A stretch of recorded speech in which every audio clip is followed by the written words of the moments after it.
रचना की शादी को कई साल हो गए थे। सब बढ़िया था। छोटी बहू होते हुए भी वो बड़ी बहू का हर फर्ज निभाती थी, क्योंकि बड़ी बहू तो आते ही अलग हो गई थी। रचना के सास ससुर को हर काम के लिए रचना को ही बोलते थे, फिर भी वो उसकी बुराई करना नहीं छोड़ते थे। और सबसे बड़ी बात, बुराई भी अक्सर उसके ही परिवार वालों से करते थे, जो रचना को बचपन से जानते थे, या खुद के मायके वालों से।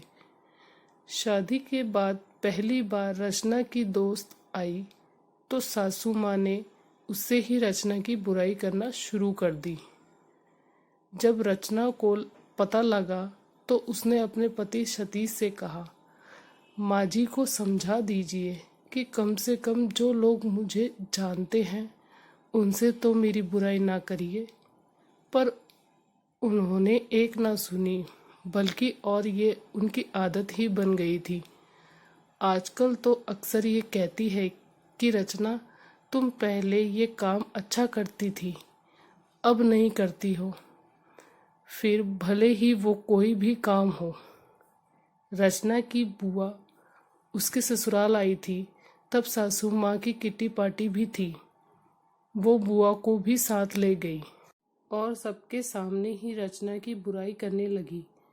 कहने लगी, रचना पहले सब काम अच्छा करती थी, पर अब कोई काम ठीक से नहीं करती।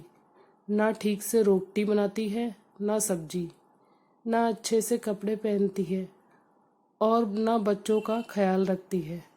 वो और कुछ बोलती इससे पहले ही रचना की बुआ बोल पड़ी, लगता है ससुराल में आकर बिगड़ गई है, क्योंकि हमारे घर की वो बड़ी बेटी है और सारा घर और ऑफिस दोनों अच्छे से संभालती थी, और बड़ों से लेकर बच्चों तक सभी का ध्यान भी रखती थी।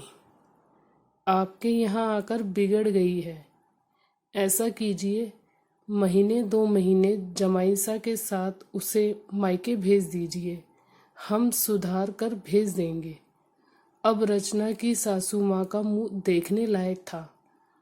उन्हें बोलने के लिए शब्द ही नहीं मिल रहे थे। तो बस फिर क्या था, उठकर चली गई, ये कहकर कि आती हूँ, ज़रा कोई बुला रहा है।